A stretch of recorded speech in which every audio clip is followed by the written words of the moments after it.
안산병 출신의 더불어민주당 박예철 의원 나오셔서 질문해 주시기 바랍니다.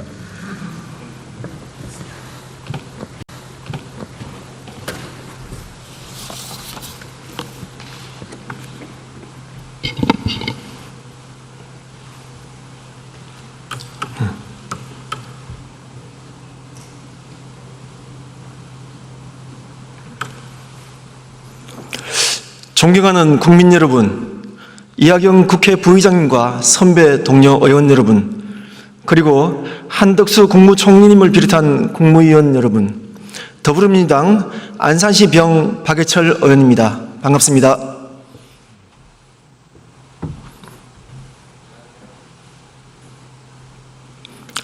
윤석열 대통령은 지난 8월 29일 국정브리핑 기자회견에서 4대 개혁은 대한민국의 생존과 미래가 걸린 절체절명의 과제임을 강조했습니다.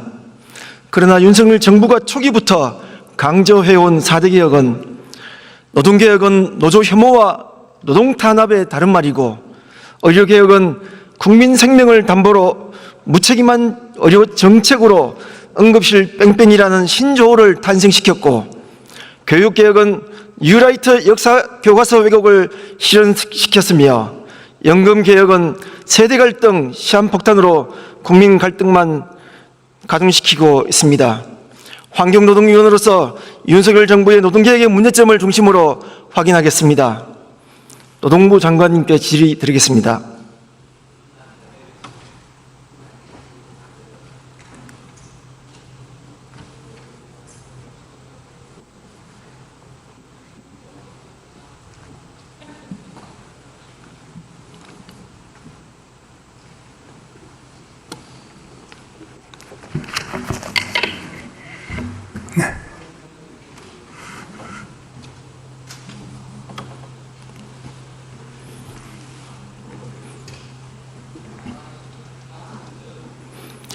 지난 8월 26일 날 장관 인사청문회 당시에 헌법재판소의 박근혜 전 대통령 탄핵에 대해서 박근혜 대통령 탄핵은 잘못되었기 때문에 역사적으로 재평가될 것이다 라고 답변했습니다. 다시 한번 확인하겠습니다. 헌법재판소의 탄핵 결정을 인정하십니까? 판결이기 때문에 인정 안 할 수가 없습니다. 그럼 탄핵 사유도 인정하십니까? 사유는 인정할 수 있는 것도 있고 없는 것도 있습니다. 그건 제가 하나씩 여쭤보겠습니다. 나눠서 판단해야 됩니다. 비선조직에 의한 국정농단, 그리고 박근혜 대통령의 국정농단, 그리고 정경유착, 이게 주된 사유입니다. 동의하십니까? 탄핵 사유에 대한 부분은 나중에 대법원까지 가서 거의 다가 그런 부분은 무죄로 판결이 됐습니다. 지난번 인사청문회 때 분명히 말씀드렸고, 거기에 대해서 입장을 밝힌 내용도 기억을 못 하십니까? 의원님께서 아시는 것처럼 박근혜 대통령 탄핵은 아주 우리 대한민국 역사에 처음 있는 사안으로 그 하나하나의 처음의 탄핵 과정과 그 다음에 대법원의 최종 판결과 굉장한 차이가 있습니다. 하나하나 보고 말씀을 드려야 됩니다. 지난번 인사청문회 때 영상물을 다시 한번 확인해 보시기 바랍니다. 지난 태극기 집회에서 탄핵에 동조한 국회의원, 그리고 헌법재판관 8인은 탄핵해야 한다고 발언하셨는데 여기에 대한 입장은 어떻습니까? 그때 제 발언은 정확하게 박근혜 대통령이 뇌물죄라면 저를 비롯해서 뇌물죄에 해당되지 않는 사람이 없을 것이다, 이런 말씀을 드렸습니다. 지금 뇌물죄가 아니라 그 이외에도 많은 탄핵 사유가 있었습니다. 그 하나하나를 보고 판단해야 됩니다. 자, 또 질문 드리겠습니다. 굉장히 복잡한 사안입니다. 일제강점기 때 우리 선조들의 국적은 어디입니까? 그 부분에 대해서는 의원님도 계속 질문하시는데, 그 부분에 대해서는 다시 한번 구체적으로 판단해야 되는데, 일단은 일본 제국주의 시대 때 우리 대한민국이 없어져 버리기 때문에, 그렇기 때문에 우리 국적은 없습니다. 그래서 어디입니까? 네? 그래서 우리나라 국적은 우리 선조들의 국적은 국가가 어디입니까? 없어져 버리기 때문에 일단 국적이 없어져 버렸어요. 알겠습니다. 들어가십시오. 네. 네, 들어가십시오.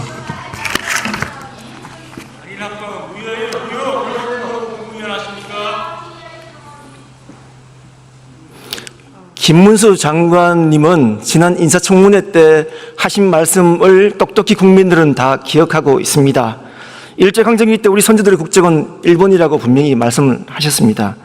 김문수 장관이 말하는 일제강점기 때 우리 선조들의 국적이 일본이라면 3.1운동은 내란이고 당시 독립운동을 했던 홍범도, 김자진, 윤봉길 등 수많은 독립운동가들은 모두 국가 테러 범죄자들입니다. 강제징용은 자발적 지원이고 강제수탈은 자발적 헌납이며 위안부는 매춘부라고 하는 매우 왜곡된 역사관과 대한민국 헌법 질서를 부정하는 문제가 발생되고 있습니다. 총리께 질의드리겠습니다.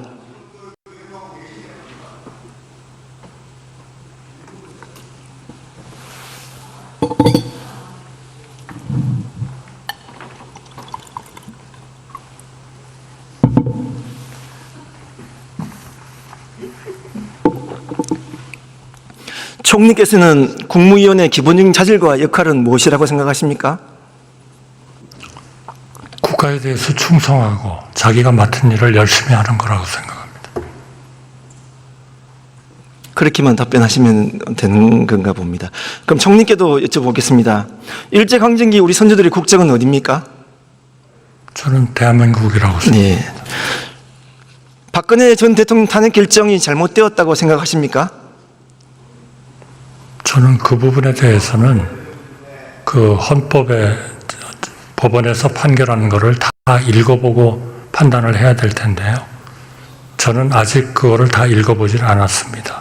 제가 뭐라고 말씀드릴 수가 없네요. 그러나 그 많은 사람들은 우리 법원의 몇십 년의 그 징역형 이런 것들은 그 양반이 가진 그러한 그 죄하고 대법원이 판결을 했기 때문에 맞다고 보겠습니다만 좀 달리 생각하는 분들이 의외로 좀 많은 것 같습니다.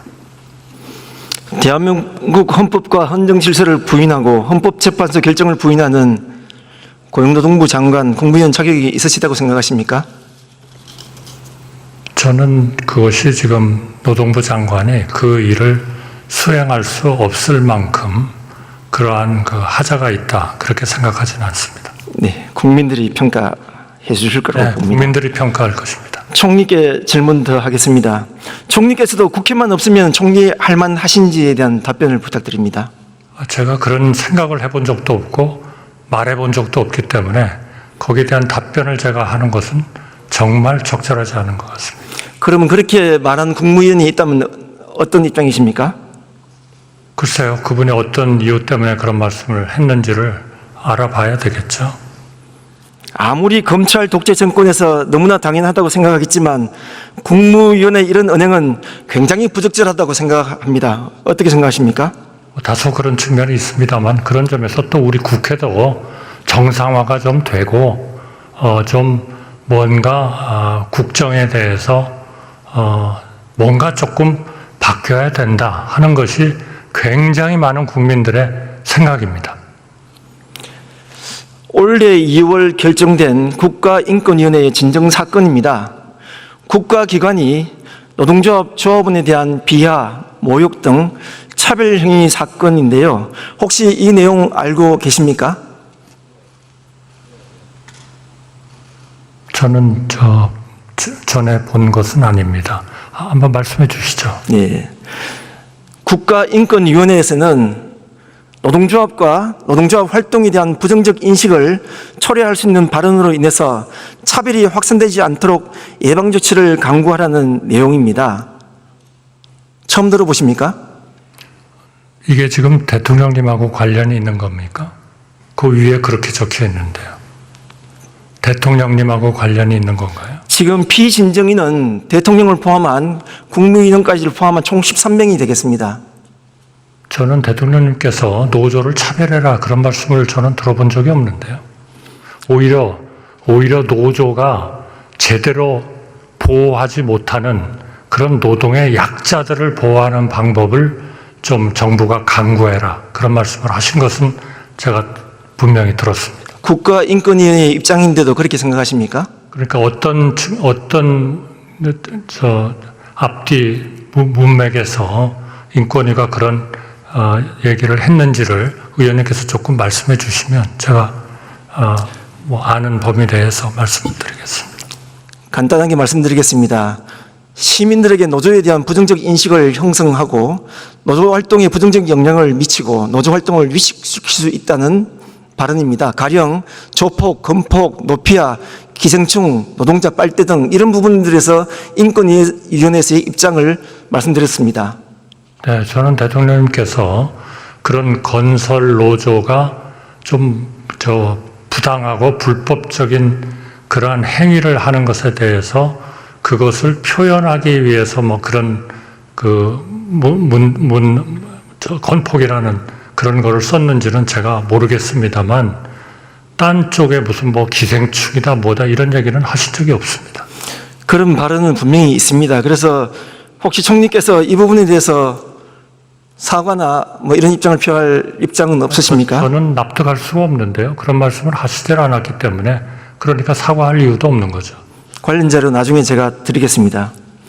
총리께서는 우리 노동자들에 대한 임금은 어떤 의미라고 생각을 하십니까?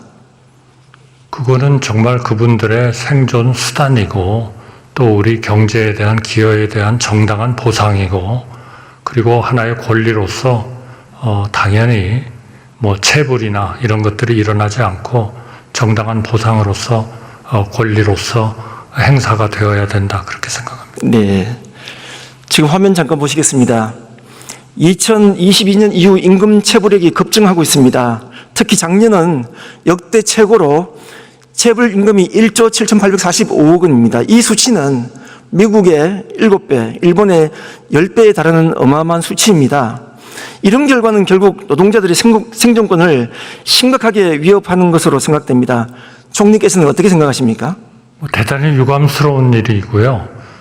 노동부 장관께서도 여러 번 제가 강조하시는 것을 들었는데 적어도 이번 추석에서 이러한 체불 문제가 우리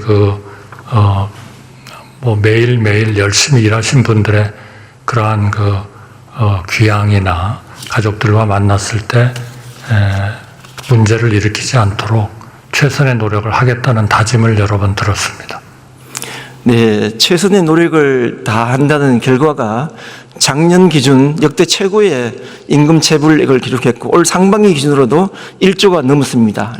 이대로라면 올 연말까지는 2조가 넘을 것 같습니다. 그러니까 조금 지켜봐 주시죠. 이번 추석을 계기로 해서 상당 부분 이 체불액을 줄이는 그런 활동과 역할을 노동부 장관께서 하고 계십니다. 지금 체불 업종별로 좀 한번 살펴봤습니다. 특히 건설 현장이 화면이 보이시는지 모르겠습니다만 네, 보고 있습니다. 건설 현장에 대한 체불액이 다른 어떤 업종에 비해서 압도적으로 높습니다. 윤석열 정부 출범 초기부터 지금까지 건설 현장에 법치를 바로 세우겠다면서 건설 노조를 탄압할 때 건설업 노동자들의 임금 체불은 급격하게 증가했습니다. 과연 이 건설 현장 노사에게 모두 공정한 법치가 작동됐다면 이런 현상은 가능하지 않았을 것이라고 생각합니다. 총리님 생각은 어떻습니까? 여러 가지 원인이 있겠습니다만은 건설업 쪽에서 체불이 있었다는 것이 법치주의를 이행하는 과정에서 그랬다. 저는 거기엔 동의하지 않습니다. 이것은 2022년이 제가 몇 번 강조를 했습니다만은 거의 퍼펙트 스톰의 상황에 우리 경제가 있었습니다. 고금리, 고물가, 고환율, 그리고 막대한 무역 적자 이런 것들이었거든요. 그런 과정에서 우리 건설업이 대단히 안 좋았습니다. 요즘 PF 관계의 문제가 아직도 남아있지 않습니까? 그런 과정에서 건설업이 어려워진 겁니다.